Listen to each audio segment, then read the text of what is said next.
Kita semua pasti menyadari akan adanya keanekaragaman dalam kehidupan, baik kita manusia maupun hewan juga tumbuhan.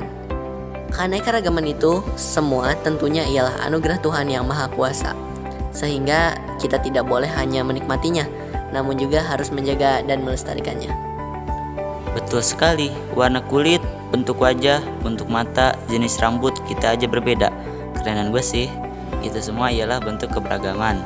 Pada kesempatan kali ini saya Muhammad Farhan Dan saya Boy Boas Suhendar bersama rekan-rekan sekelompok kami akan mempresentasikan keanekaragaman hayati atau yang biasa disebut dengan biodiversitas. Keanekaragaman hayati adalah suatu keberagaman makhluk hidup yang didasarkan pada ciri-ciri yang dapat diketahuinya melalui suatu observasi atau pengamatan. Keanekaragaman ini bisa meliputi jumlah atau frekuensi dari ekosistem, spesies, hingga gen di suatu tempat. Singkatnya, keanekaragaman hayati adalah keanekaragaman makhluk hidup yang terjadi karena perbedaan bentuk, ukuran, warna, tekstur, hingga sifat-sifatnya. Keanekaragaman hayati juga sering disebut dengan biodiversitas. Keanekaragaman hayati yang ada di ekosistem darat memiliki jumlah biodiversitas yang lebih tinggi daripada di ekosistem kutub. Adanya keberagaman hayati yang lebih tinggi ini disebabkan oleh iklim dan cuaca yang berbeda. Keanekaragaman hayati menimbulkan banyak sekali manfaat. Berikut beberapa contohnya. 1. Sebagai penyimbang ekosistem karena setiap spesies memainkan perannya sendiri dalam ekosistem.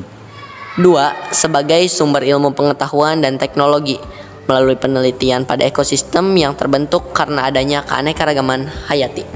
3. Untuk menjaga kualitas air melalui keragaman tumbuhan yang membantu proses penyerapan air. 4. Kayu, bambu, rotan bisa bermanfaat bagi penyediaan bahan bangunan. 5. Keanekaragaman hayati menjadi sumber mata pencaharian. 6. Keberagaman spesies tumbuhan bermanfaat sebagai bahan baku obat-obatan. 7. Adanya keanekaragaman tanaman, ternak, dan spesies laut bermanfaat sebagai sumber bahan pangan. 8. Adanya kapas, sutra, kulit wol, serat, bulu hewan, hingga kulit kayu bisa dimanfaatkan sebagai bahan tekstil. Sekarang kita akan masuk ke tingkatan keanekaragaman hayati.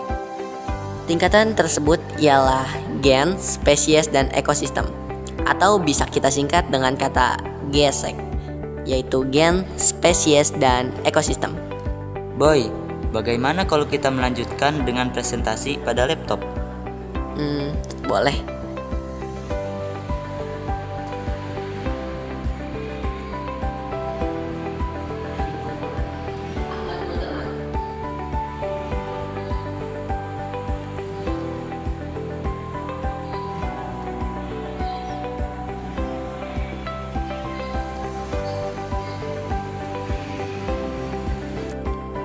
Satu, keanekaragaman hayati tingkat gen. Keanekaragaman tingkat genetik terjadi karena adanya keanekaragaman susunan gen. Jadi, perangkat gen itulah yang menentukan ciri dan sifat yang dimiliki oleh suatu individu. Contohnya, perbedaan genetik pada tipe rambut. Ada yang lurus, ikal, keriting. Pada buah mangga, ada mangga arum manis, Indramayu, dan gadung. Ataupun pada kucing, ada kucing Anggora, Persia, ada juga kucing kampung. 2. Keanekaragaman hayati tingkat individu atau spesies. Berbeda dengan keanekaragaman tingkat genetik, keanekaragaman tingkat individu atau spesies ini menunjukkan adanya jumlah dan variasi dari jenis-jenis organisme. Lalu, kenapa bisa terjadi keanekaragaman tingkat individu spesies? Keanekaragaman ini bisa terjadi karena adanya pengaruh kandungan genetik dengan habitatnya. Contohnya, kucing, singa, harimau, macan, yang termasuk spesies Felidae, ataupun padi, gandum, dan ilalang yang termasuk spesies Gramilae. 3. Keanekaragaman hayati tingkat ekosistem. Di atas keanekaragaman tingkat genetik dan individu, ada keanekaragaman tingkat ekosistem. Ini artinya setiap ekosistem mempunyai keunikan dan ciri khasnya sendiri-sendiri. Keanekaragaman tingkat ekosistem menggambarkan jenis populasi organisme dalam suatu wilayah. Adanya keanekaragaman tingkat ekosistem ini ditunjukkan dengan adanya perbedaan faktor abiotik serta komposisi jenis populasi organismenya. Ekosistem terbagi atas ekosistem darat, ekosistem air, dan ekosistem buatan.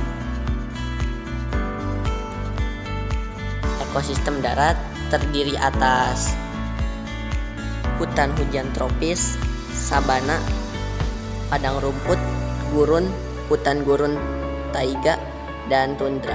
Sedangkan ekosistem perairan terdiri atas ekosistem air tawar dan ekosistem air laut.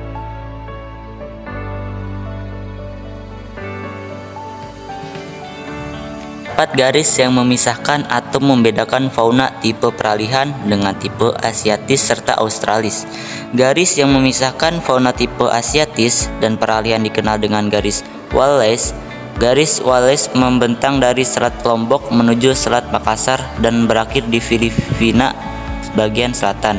Sementara garis Waber merupakan garis batas yang memisahkan wilayah fauna tipe peralihan dengan fauna tipe australis. Garis ini membentang dari Laut Arafura menuju Laut Banda dan berakhir di Laut Maluku. Contoh fauna di daerah asiatis ialah mamalia besar seperti gajah, harimau, dan badak. Contoh fauna di daerah peralihan ialah hewan endemik seperti komodo, anoa, dan burung maleo. Contoh fauna di daerah australis ialah hewan berkantung seperti koala, kanguru, dan walabi. Contoh flora di daerah asiatis ialah cempaka, jati, dan meranti. Contoh flora di daerah peralihan ialah eboni, kayu merah, dan mangrove. Sedangkan contoh flora di daerah australis ialah buah merah, sarang semut, dan eukaliptus. Upaya pelestarian keanekaragaman hayati adalah usaha yang dilakukan untuk melestarikan, menjaga keanekaragaman makhluk hidup yang ada di suatu ekosistem. Dapat dilakukan dengan pelestarian secara in situ atau disesuaikan dengan keadaan aslinya. Contohnya cagar alam, suaka, marga satwa, taman nasional, hutan lindung, dan pelestarian secara ex situ yaitu tidak sama dengan keadaan aslinya. Contoh kebun binatang, akuarium, kebun raya.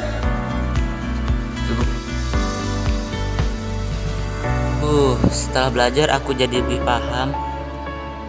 Iya benar. Namun kita tidak boleh hanya belajar. Kita juga harus melestarikan alam, hewan, tumbuhan dari diri sendiri.